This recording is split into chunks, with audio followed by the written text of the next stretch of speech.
Hello guys, welcome to my channel mini సవాల్. ఈ వీడియోలో మనం న్యాచురల్ హెన్నాని ఎలా హాస్టల్లో ప్రిపేర్ చేసుకోవాలో చూద్దాము. ఫస్ట్ మీరు కెటిల్లో టీ డికాషన్ అనేది ప్రిపేర్ చేసుకోండి. ప్రిపేర్ చేసుకున్న తర్వాత హెన్నాకి కావాల్సిన ఇంగ్రీడియంట్స్ అయితే హెన్నా ప్యాకెట్ మనకు ఆన్లైన్ స్టోర్స్లో ఆర్ మార్కెట్స్లో అవైలబుల్గా ఉంటుంది. మీకు ఏ బ్రాండ్ పడితే ఆ బ్రాండ్, లేకపోతే న్యాచురల్ హెన్నా అయినా ఇంటి దగ్గర నుంచి తీసుకొచ్చుకొని ప్రిపేర్ చేసుకోవచ్చు. దానికి మనం కర్డ్, ఎగ్ అండ్ లెమన్ అయితే యూజ్ చేస్తున్నాము. వీటి వల్ల బెనిఫిట్స్ చాలానే ఉన్నాయి. మనకి హాస్టల్లో జాయిన్ అయిన తర్వాత హెయిర్ ఫాల్ అనేది చాలా ఉంటది. వాటర్ ప్రాబ్లం వల్ల కానీ, లేదంటే డస్ట్ వల్ల కానీ మనకి ప్రాబ్లం అనేది వస్తూనే ఉంటది. సో ఈ రోజు ఆ ప్రాబ్లం కి సొల్యూషన్ ఎలా ట్రీట్ చేసుకోవాలో మనం న్యాచురల్ వేలో చూద్దాము. ఫస్ట్ హెన్నాని టీ డికాషన్స్ మిక్స్ చేసుకోవాలి. ఎక్కువ వాటర్ పోసేస్తే లూజ్ అయిపోతుంది. క్వాంటిటీకి తగ్గట్టు తగిన విధంగా మిక్స్ చేసుకొని కలుపుతూ ఉండాలి. హాట్ గా ఉన్నప్పుడు పోయొద్దు, ఎందుకంటే హాట్ గా ఉన్నప్పుడు పోస్తే ఏంటంటే అది మొత్తం గడ్డల్లాగా ఫామ్ అవుతుంది. సో కొంచెం చల్లారాక నెమ్మదిగా డ్రాప్ బై డ్రాప్ పోస్తూ మిక్స్ చేసుకొని కన్సిస్టెన్సీ చెక్ చేసుకొని మిక్స్ చేసుకోవాలి. ఈ టీ డికాషన్ వేయడం వల్ల మనకి హెయిర్ అనేది బ్లాకిష్ లోనే ఉంటది, రెడ్ గా అయితే రాదు. అండ్ చాలా బలంగా, స్ట్రాంగ్ గా, షైనింగ్ గా అయితే వస్తది. ఇలా ఈ కన్సిస్టెన్సీలో మిక్స్ చేసుకోవాలి. ఇక్కడ వాటర్ వాటర్ గా అసలు ఏం లేదు. ఒక పిండి బ్యాటర్ ఎలా అయితే ఉందో అలా ఉంది కదా. తర్వాత దాంట్లో లెమన్ అయితే స్నీజ్ చేసుకోవాలి. లెమన్ వల్ల మనకి డాండ్రఫ్ ఏమైనా ఉంటే అది పోతుంది. అండ్ డాండ్రఫ్ ఉన్న వాళ్ళైతే లెమన్ ఖచ్చితంగా వేసుకోండి, లేకపోతే స్కిప్ చేయండి. తర్వాత మనం దీంట్లోకి ఎగ్ యాడ్ చేసుకుందాము. ఎగ్ మనందరికీ తెలిసిందే కదా, ప్రోటీన్ కంటెంట్ చాలా ఉంటది. అండ్ జుట్టుని సిల్కీ అండ్ స్మూత్ గా చేస్తది. ఎగ్ నార్మల్ గా అయినా ఓన్లీ వైటే వేసుకోవాలి. ఎందుకు లేకపోతే ఎల్లో కంటెంట్ అనేది మిక్స్ చేస్తే మనకి ఎగ్ స్మెల్ వస్తది. అది అంత మంచిగా ఉండదు. సో ఎల్లో పడకుండా ఓన్లీ వైట్ మాత్రమే మనం తీసుకుని బ్యాటర్ లో మిక్స్ చేసుకోవాలి. దీని వల్ల మనకి ప్రోటీన్స్ అనేవి చాలా హెయిర్ కి పడతాయి. సో అది మిక్స్ చేసుకున్న తర్వాత మనం కర్డ్ కూడా మిక్స్ చేసుకోవాలి. కర్డ్ వేయడం వల్ల వేడి ఏమన్నా ఉంటే ఒంట్లో వేడి అనేది లాగేస్తది. అఫ్ కోర్స్ హెన్నా కూడా వేడిని లాగేస్తది, కానీ చల్లదనాన్ని ఇవ్వడం కోసం. అండ్ మనకి ఏమన్నా డాండ్రఫ్, స్ప్లిట్స్ అలా ఉంటే పెరుగు వేస్తే మనకి మంచిగా స్మూత్ గా అయితే వస్తాయి. స్ప్లిట్స్ అనేవి రాలటం రాలటం తగ్గుతాయి. సో పెరుగు కూడా మిక్స్ చేసుకోండి.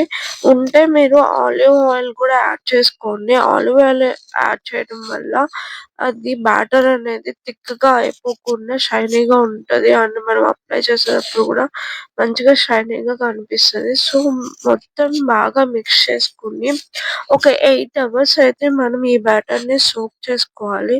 ఖచ్చితంగా 8 అవర్స్ అయితే ఉంచాలి, ఎందుకంటే అవన్నీ మంచిగా పడతాయి. లెమన్ ముందే వేయకుండా ఆఫ్టర్ 8 అవర్స్ కంప్లీట్ అయిన తర్వాత లెమన్ వేయండి. ఎందుకంటే లెమన్ అంతసేపు మనం సోక్ చేయకూడదు. సో తర్వాత సోక్ చేసుకోండి. ఈ కన్సిస్టెన్సీలో అయితే మనం హెన్నా బ్యాటర్ ని మిక్స్ చేసుకోవాలి. అప్పుడు మనకి కారటం, ఇరిటేషన్ అలాంటిది ఏం రాదు. ఇక్కడ చూస్తున్నారు కదా, మా హాస్టల్లో ఒక ఫ్రెండ్ కి అయితే వైట్ హెయిర్స్ అనేవి చాలా ఎక్కువగా ఉన్నాయి. తన కోసం అయితే నేను ఈ బ్యాటర్ ని అయితే మిక్స్ చేశాను. తనకి ఇప్పుడు ఎలా అప్లై చేయాలనేది నేను చేసి చూపిస్తాను. మీరు ఫస్ట్ ఒక మిడిల్ పార్టిషన్, మనం క్లిప్స్ పెట్టడం వల్ల మిడిల్ పార్టిషన్ లోనే ఎక్కువ హెయిర్ ఫాల్ అనేది ఉంటది. తనకైతే మిడిల్ పార్టిషన్ లోనే ఉంది. సో మిడిల్ పార్టిషన్ లోనే ఎక్కువ బ్యాటర్ అనేది యూజ్ చేస్తున్నాను. సో మిడిల్ పార్ట్ లో కొంచెం హెయిర్ పార్టిషన్ తీసుకుని మీరు దానికి ఫస్ట్ నీట్ గా మొత్తం అంటేటట్టు హెన్నానైతే అప్లై చేసుకోవాలి. అప్లై చేసుకుని ఇట్లా మీరు పైకి ముడేసుకుంటే మీకు మంచిగా అంతా ఒక దగ్గరే ఉంటది. ఇట్లా పార్టిషన్స్ తీసుకుని ఇలా సర్కిల్ గా తిప్పుకొని మనమైతే అప్లై చేసుకోవాలి నీట్ గా. అప్లై చేసుకునేటప్పుడు మిడిల్ మిడిల్ లో ఎక్కడైతే అంటలేదు అనిపిస్తుందో అక్కడైతే మళ్ళీ హెన్నా అనేది అప్లై చేయాలి. అప్పుడు మొత్తం రూట్స్‌కి మెయిన్ అప్లై చేయాలి. అండ్ హెడ్ రూట్స్‌కి అండ్ తర్వాత స్ప్లిట్ ఎండ్స్ ఏమన్నా ఉంటే వాటికి బాగా అప్లై చేసుకొని ఇలా నీట్‌గా అయితే ప్యాక్‌లో వేసుకోవాలి. ప్యాక్‌లో వేసుకొని ఇక్కడ చూపిస్తున్నారు కదా! ఇలా పార్టిషన్స్‌కి అయితే తీసుకొని అప్లై చేసుకుంటే మీకు మొత్తము బాగా అంటుది. అండ్ కలర్ కూడా మంచిగా వస్తది. వైట్ హెయిర్స్ ఏమన్నా ఉన్నా లేకపోతే హెయిర్ గ్రోత్ కూడా చాలా బాగా యూజ్ అవుతది. వైట్ హెయిర్‌కే కాదు, మనకి ఎక్కడన్నా హెయిర్ ఫాల్ ఎక్కువగా ఉంటే అక్కడ బేబీ హెయిర్ గ్రోత్ కూడా చాలా బాగా యూజ్ అవుతుంది. మీరు అప్లై చేసి చూడండి. Weekly or monthly 2-3 times apply చేసి చూస్తే చాలా బాగా రిజల్ట్స్ ఉంటాయి. Hair fall and hair growth అయితే కంపల్సరీ డిఫరెన్స్ చూస్తారు మీరు. కానీ మనం అప్లై చేసుకునేప్పుడు చాలా కేర్ తీసుకోవాలి. లైక్ కొంచెం లూజ్ అయినా గానీ మొత్తం వాటర్‌గా డ్రెస్ అంతా పాడైపోతది. సో, మంచిగా ఇట్లా చూసారు కదా! ఇక్కడ ఎక్కడ వాటర్ అనేది లీకేజ్ లేదు. మనం ఎలా అప్లై చేసామో అలాగే ఉంది హెయిర్‌కి. ఒక 2-3 అవర్స్ ఇలాగే ఉంచి మనం గానీ నార్మల్ వాష్ అంటే మనం ఏమి లైక్ కండిషనర్స్ లేకపోతే షాంపూ అనేది యూజ్ చేయకూడదు.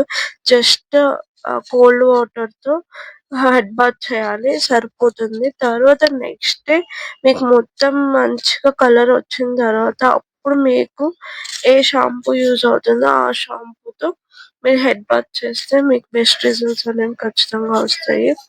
సో, ఇలా ప్యాక్ వేసేసిన తర్వాత ఇలా కవర్‌తో నేనైతే ర్యాప్ చేశాను. ఒక 1 అవర్ ఇట్లా ఉండి ఆ కవర్ తీసేస్తే మనకి అది మిక్స్చర్ మొత్తం హెయిర్‌కి మొత్తం బాగా అబ్జర్వ్ చేసుకుంటది. తర్వాత సన్‌లైట్‌లో ఒక 1 అవర్ అట్లా ఎండబెట్టి